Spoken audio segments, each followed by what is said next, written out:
Hello and welcome to this episode of Before the Crowd. I'm sat here with comedian Nazeem Hussain. We're actually sat in Melbourne Town Hall, just in the seats of a venue, man. Which is kind of weird. So thanks for being on the show. Thanks for having me. Now this is the first time, as we were just saying, that I've actually sat in this audio, in the seats, looking kind of at the stage. So yeah, I'm getting a bit of a. It just feels weird. Like now, it's a bit intimidating when you sit in the crowd looking at. I'm like, well, everyone's looking at you. This is what everyone else sees. Yeah. You don't really compute that when you're on stage. It's quite. I feel like it's only 350 seater, I think it is. And if you stand right at the back, like the stage is quite a way away, but it's when it's full, like you do get a pretty cool atmosphere in here. It's a great atmosphere. Like they really cram them in. Like and that's the thing. Like it's what is it? Like 350 or 360, but it's a smallish space. Yeah. So you really, I think the energy's really intense. It gets pretty warm. The ceiling's low. Yeah, it gets hot. So that's Dave Hughes is the other act straight after me, and he gets furious when it's hot, and it kind of affects, I think, the vibe in the room, but yeah, you just sort of have to keep pushing on. But no, I'd prefer a tightly packed room than. There's another room in this building called the Council Chambers, which looks beautiful. It's where they actually hold council. Cool. Where all the councillors and the mayor, they do their official business. And I actually did a show there when I first did the comedy festival, maybe 2010, I think I did it, with my comedy partner Armour back then, called Fear of a Brown Planet. And you go out and everyone is relaxed in these really comfortable chairs. There's about 30, 40 centimetres between each person. The leather chairs, you can kind of recline a little. It fits about 100 people, and it's about the same size as this room, maybe a bit bigger, and it's got 2 tiers. But it's the worst vibe because everyone's spread, everyone's relaxed. There's no need to create energy. It was and everyone that did that show, Ronnie Cheng's done it. It was just unanimously described as the worst for comedy. So they don't use it anymore. Oh, okay. They stopped using it. Yeah. Okay. Wow. So rooms make a difference. Yeah, definitely. Yeah. So you were saying that was back in 2010. I wanted to ask you. So what kind of brought you into doing stand-up comedy, and how did you fall into the scene? Was it intentional or? It actually was unintentional. Okay. That's a good way to ask, I think, because I think some people definitely actively want to become comedians, whereas I was sort of doing it kind of as community work. I was doing a lot of stuff with the Muslim community and just at community events when things would go wrong, like the projector would break down or they need someone to MC the event, and they would get me to do it, and I'd just make fun of people in the audience, or I'd back announce someone and summarize what they did in a really stupid way. I was just an idiot generally. Okay. And so I think I figured out how to elicit laughs from those experiences. And then also I did a bit of youth work, and if you're trying to engage young people, you've got to keep them awake and you've got to maintain their attention, and often the way to see if they're listening is if they're laughing, they're listening. So that I would try to be funny. Keeping that engagement. Keeping that engagement. So that's kind of how it happened. And then I just remember there these American, this trio called Allah Made Me Funny. They're these Muslim American comedians. Okay, cool. Yeah, and I remember they were the first comedians who were Muslim who I've ever come across, and I heard of them on the internet way back when, and I memorized their stuff, and then they were coming to Australia, and they said, who's a local Muslim comedian? We didn't have one, but someone was like, oh, it's Nazeem, and I was like, oh yeah, guess I'm the comedian. And they performed at Her Majesty's or His Majesty's Theatre, a 2,000 seater thing. It was about 1,000 people came, and that was the first time I'd kind of gotten on stage and been received as a comedian. I didn't really know what I was doing. I sort of just told stories and people laughed and stuff. Yeah. And then afterwards, those 3 guys, the actual full-time comedians from America, they were like, hey, you got a good energy, Naz. And they're really nice guys. I'm still in touch with them. They're kind of mentors. Oh, cool. And they were like, but there's actually a craft to writing stand-up. You don't just get up and talk crap. You kind of, they were being very nice about it. So I was like, oh, really? Wow. Then I entered raw comedy to do 5 minutes, and that teaches you that it's a difficult thing to do. As in, it's difficult in that you have to think about it. And then from then on, it's kind of... I was still doing it alongside full-time work until 2012, end of 2012. So did you feel you kind of mentioned the Muslim community and how that kind of propelled you into this scene? Yeah. Do you think as a comedian that sort of it impacted your career a lot, having the Muslim background? Oh, absolutely. Well, actually, when we first started doing shows, so 2007, at the end of 2007, I did a show with Armour and my friend Mohammed. I was just speaking to on the phone just there, called Fear of a Brown Planet. So it was us doing 20 minutes each, and really, the community used to show up. And we used to sell out all the shows at the Lithuanian Club during the Melbourne Fringe, and we sold out before we even did a show the whole week. So we did an extra show in a big room, which is like a big room. Actually, it's smaller than this, but it was huge for us. And most of the people that came were Muslims or brown people, non-Muslim brown people. Right. And then because it sold out or started selling really quickly, a lot of white people started to come just to see what Muslims or brown people joke about amongst themselves. So, but what it did was, for me, it helped us maintain a unique voice in the Australian comedy scene. Because I think if you just get up on a stage and perform in a comedy room, the audiences aren't incredibly diverse. They're just white people that go to comedy shows. They're not like Muslims, or they're not. Right. So you sort of have to necessarily make those people laugh and relate to those experiences, as opposed to, talking to people who share your experiences and speaking with that assumption. So it kind of does help you maintain your own voice. Okay. So it was important that I started that way, and I think then, like now in hindsight, I'm like, oh, it's good, because I probably wouldn't have had the confidence to. I think it was accidental confidence to just go, oh yeah, just say what you know, to people that know what you think, as opposed to trying to say what you know to people who don't have any frame of reference. Then you got to change what you're saying. You end up diluting, I think, your voice. But so you kind of became a sort of paragon for sort of the Muslim kind of that kind of comedy scene. But even like what do you mean by paragon?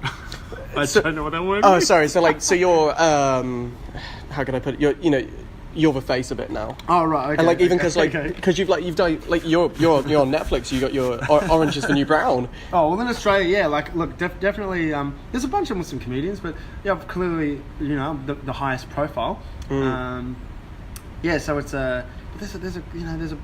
there's a bustling, there's a good Muslim kind of art scene going on, but it's just sort of,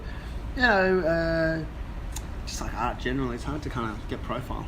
So how did you find filming Orange is the New Brown? Tell us a little bit about that. That was a sketch. So I started off doing. So again, I did a show on SBS called Salam Cafe back in the day, and so we mucked around with sketch, which is just an amateur show. Then I did Balls of Steel, which is sort of like a stunt show where you play a particular character, and that one, again, I was playing one character, and then off the back of that, Legally Brown came out on SBS, and that was where we were just allowed to do whatever the hell we liked, but it was SBS, and so you just go, whatever. Not many people are watching, so you just go berserk. So we were just doing stupid pranks and stunts and sketches, and sometimes I remember when it went to air, I was sitting and watching sketches that I've seen 100 times in the edit, but then when you see it on TV, you're like, whoa, this really shouldn't be on TV. This is too weird. Okay. But then when Channel 7 commissioned Orange is the New Brown, that's when you start to go, okay, you're making real TV that people will probably watch. So it was just, the whole process was way different, but I think it happened at the right time. Been doing it for long enough, working with people who have got good experience and comedians who have come up with, so I think Australian comedy has evolved, and there's enough time between Orange is the New Brown and previous sketch shows that Australians have in their mind. So Australian sketch comedy is pretty, like Australians point to a lot of sketch shows and they go, oh, those are great shows, I hope your show measures up. But thankfully, like, comedy is now sort of looks and feels very different, so we can sort of do our own thing without having to be in the shadow. But no, it was pretty nuts. We basically got to do anything. I don't know what happened at Channel 7. I think there was someone who was out of a job there in the role that was supposed to oversee our project. They just sort of let us do whatever we wanted. And they were like, it's funny, whatever. And they liked everything. And, we did a sketch called Aussie Sushi Train, which is like, like you go to sushi restaurants here and it's just Japanese food that's kind of not really authentically Japanese, but it's just catered to Western people.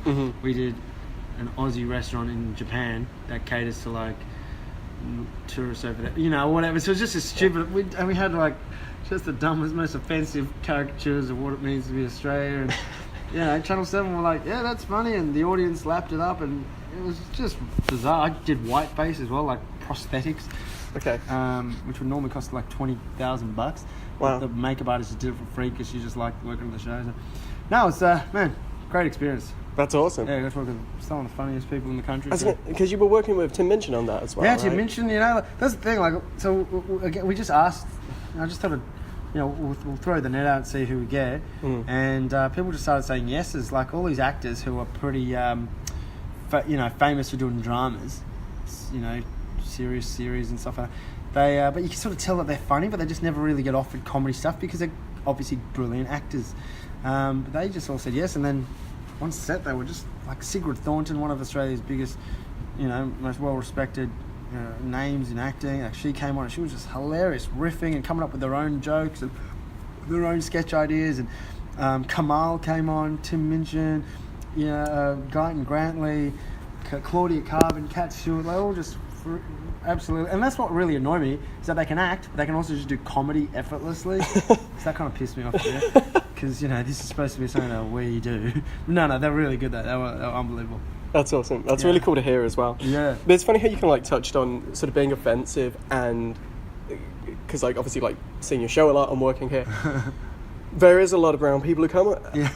But there's like a pretty big white population as well, Yes. and like obviously like you take off your mum and you do kind of like the different impressions and the different voices and accents of brown people. Do you think like do you think that could be perceived in a negative light, that white people are kind of like, oh, it's okay to do that stuff because he's doing it, so I can do it? Well, this is the thing, like, you can't I hope that people know that as a brown Muslim guy, I could probably make jokes about my own communities. But if people don't know how to interpret that, and they go out in the real world and go up to some Indian on the street and go, hello, that's on them. That's not on me. Yeah. But you can't really. Sometimes when you do jokes and you hear someone laugh in the wrong way, you're like, I think he took it a different way. But again, I still try to not center white people in my mind when I'm doing the show, because then you start to figure out then you have to constantly be second guessing why they're laughing and what they're.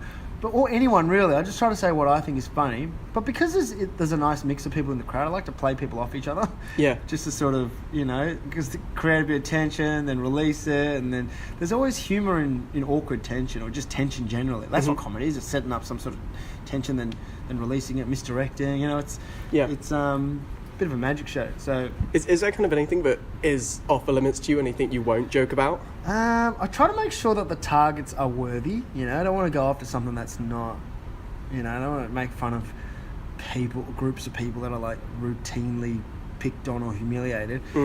But having said that, if it's very funny, I don't know. Like I make a vegan reference, and each night I say it, I'm like, it's a joke, it's funny, I guess. People laugh, but is it everyone picks on vegans? But now I've said it so many times, it's part of the show. But it's kind of funny, it is funny. I know it's true, and it's kind of harmless.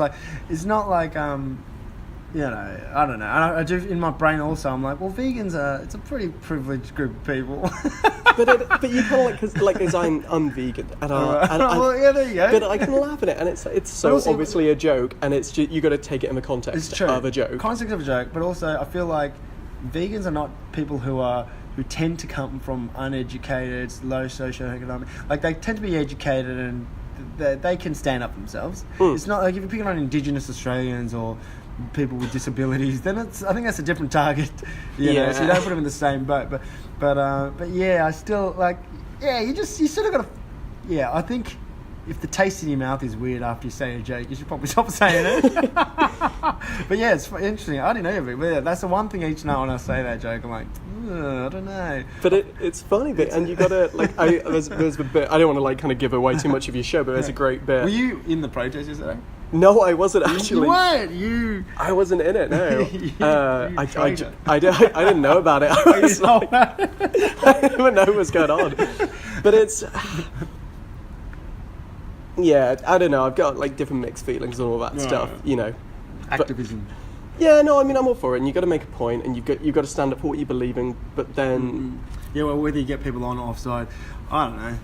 I've participated in protests that have in that same spot, and what were you protesting? I can't remember. One time was the Indian taxi drivers that were getting stabbed, or that guy got stabbed, and then there was another one for refugees, another one for. Then there's the survival day stuff. Right. Lots of, so it's just a variety of things. But it's the point of look, I don't know. People have different ideas about what a protest is for. Whether I don't know. Yeah, civil disobedience and all that. A peaceful protest, yeah, absolutely. But when people are when it gets violent and you start rioting and you're trashing buildings and stuff, I don't. that's just. Look, do you like my t-shirt? I stand with Egg Boy. So, I don't know if you're speaking to the right guy. No, that's great. I was down with him throwing an egg at Fraser Anning. Just like my coming into this country and seeing how Australian politicians just regarded and perceived like it's like that everyone hates them and they change over so quickly. I know, it's so true, man. Australian politicians are the worst. Oh, I know. It's great.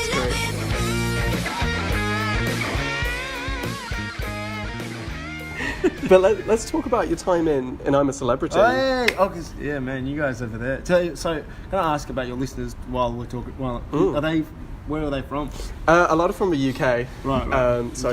So for us, I'm a Celebrity. That's a long running show. A lot of people follow that. Yeah, it's a complete. And this is the thing is, like, I feel like I'm defensive when I have to say this, but in the UK, it's a very different show. It's like up late and it's like salacious.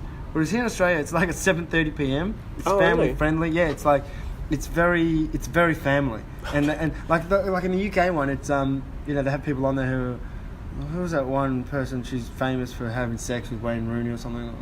I don't know. People are describing there's a lot of shots in the shower. Yeah. Whereas in Australia, it's just like it's fairly family. Like people that you'll have seen, not doing sexy things. Or No, it's the opposite for us. Like especially with like Katie Price and kind of that whole certainly the shower shots and sort of like who's going to get with who in camp. And we really turn it into this reality TV, a soap opera kind of drama, and people watch it religiously. Yeah. Well, listen, you got the numbers over there. Anyway, so I did that.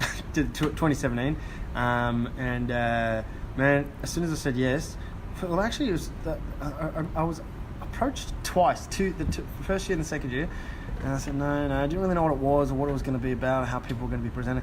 The third year, well, everyone that had gone in had been treated well, and then I was like, all right, I said yes, and then I stressed out about it for like 3 months until I went in. As soon as I went in, I was like completely relaxed, and I was just like, whatever, it's fine. It's like school camp, you don't have to worry about a thing. You don't have to worry about your phone. You don't have to check anything. They're like creating this world for you, and it is pretty interesting. Like, to be honest, genuinely, and this sounds like I'm like spruiking the show, but it was like it's such an amazing experiment, like a social experiment. You're chucking people there from completely different backgrounds. You're forced to live with people who you wouldn't ordinarily choose to live with. People who normally in life you just hang out with people that think like you, do the same sorts of things, same sort of social interests, etc. Whereas this, like, you actually... And it's not just like... Normally if you have a disagreement with something you don't like, online or whatever, you have an argument, you win or you lose, or you get your points, and then you sort of exit that interaction. Right. Whereas in the jungle, you then have to still find a way to make family with these people. Like, we were in there for 6 weeks. UK, you guys are a bunch of wimps. 3 weeks. I was 46 days, more than 6 weeks, stuck in there.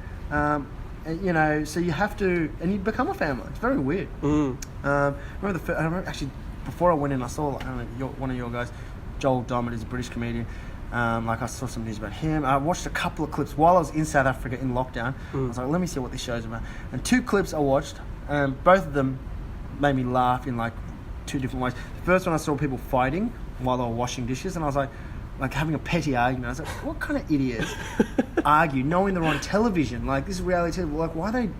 Well, just don't argue about petty stuff, you idiots. Your reputation is like... And then I saw 2 people like actually genuinely like have a friendship moment and like where they'd become friends, and I was also like, how are these people like letting themselves like open up in front of an audience? Are they acting? Are these guys just narcissists? I don't know what the hell's going on. And as soon as I go in, so I went in for the first week, like you put up your, everyone's got your game face on, every interaction you have is polished. You're very conscious of the cameras and that it's being broadcast. By the end of the first week, it's not that you forget that the cameras are there. You can see them the whole time. You just get exhausted from the act. Right. And so you just actually become yourself. You have to... There's a bit of like an anxious wall you have to push through where you're just like, I trust myself. I'm not a bad guy. Whatever. If I'm just myself, people are going to like me. Or I'm going to come across as myself. So you just... Yeah, and it's really liberating. As soon as you get through that, you just you have a really good time. Yeah. I had like the best time. It was really fun. That's amazing. It's really good to hear because... But it sounds weird because it's reality television. Yeah. You know? It's interesting to get that insider's perspective because people like, you know, like you Yeah. the family sit, I was like, oh, I don't like him, I want him to get eliminated, I want her to get eliminated. Yeah. When you actually speak to someone and be like, oh no, this is what it's like on the inside, it's very insightful to be like... Well, the thing is, like, so I've watched only a couple of episodes, you know, obviously like 40 episodes, whatever the hell it was, but when you watch it, you're like, wow, everything looks so exciting. Like, they've got like the cool intro, then they go to the jungle studio, then they cut to camp, and the actual footage of the camp, there's not a lot of it, because most of the day is just waiting, and it's a very small area. You're basically in prison, you know, you can't leave this small area, there's nothing to do, there's no writing paper, you can't do anything but just be bored, hungry, tired, bothered, and just talk to people. And little things, like, your world becomes so small, like little variations like become it's crazy. So that's kind of how they get the drama out of people, just making you so bored and hungry that you say something or you do something, and it's really interesting. I remember like the first week, at the end of the first week, we were all like, oh, this is so harmonious. We were all getting along, and arrogantly we were like, oh, maybe this is like the best year they've ever had. And then all they did is they introduced a chores board, and they said, divvy the chores amongst yourself and pick a camp leader. Literally like an hour later, everyone would just start fighting with each other. Wow. And that lasted for like 2 days until they took the leaderboard out. Then harmony was brought back, and we were all suddenly getting... Then they made another variation, and everyone loses their minds. Then they take that... You know, it was just so easy to toy with this group dynamic. It was... That's super interesting. So sometimes when you're like getting caught up into it, you just go, oh, it's actually really interesting what they're doing here. It's just mental how they can just manipulate us so easily with nothing much. That's really cool. That's very interesting. We're going to have to start to wrap up soon, because we're going to have to start doing shows later tonight. But just tell us about your show, what you've got coming up for the rest of 2019. This show, well, I'm just going to tour the hell out of it. So, you know, do the whole country. I've got Sydney and Perth next, and show in Christchurch at some point, and then probably the UK. Go to Sri Lanka probably, maybe South Africa as well.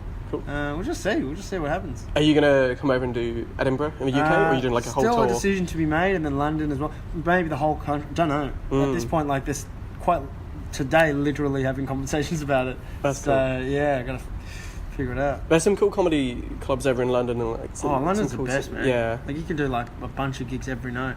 Yeah, definitely. People go out like pretty much every night of a week as well. Yeah, which is a world city, man. Yeah, I mean it's so refreshing as well. But you can just go out. It's not normally like too expensive. You want to go somewhere. Yeah. It's more like the price of a drink is expensive. Yeah, but you want to go out. You want to, because everyone works in the city. I mean, if you've got like a 6 o'clock show, you might as well go see the show, and then you're going to miss rush hour. Exactly. Which is nice. That's so interesting. Actually, that's so true. Yeah, you might as well go see a comedy show to avoid the traffic. Yeah. But like the early shows are a good one to go to, because if you got like a show at 6 o'clock or whatever, finish work at 5, half 5. Go get a quick dinner somewhere, like go to Chinatown, get a takeout, go watch a comedy show, and then you get the tube back, you're home at 7 or 8, rather than like staying up till 9 o'clock and then you get home at 11. So yeah, London's a cool city, man. Hopefully see you over there. Yeah, no, for sure, man. Cool. Well, thanks so much for being a guest. Really appreciate it. Thank you for having me on, and thanks for friggin', you know, making this rhyme so awesome for me. No, it's great, man. So thanks to Nazeem here. Come and watch his show Basic Idiot. That's going to be running at the Melbourne International Comedy Festival from now until Sunday 21st of April. Yes. And then, as he said, he's going to be touring Perth, Sydney, the rest of the country, heading over to New Zealand to Christchurch, and then hopefully Sri Lanka if anyone's over there watching it. But otherwise, just stalk me on the socials, and I'll slide into my DMs with any gig questions. I don't know, actually, that's weird. That sounded weird. That's great. Thanks so much, Nazeem. Appreciate it.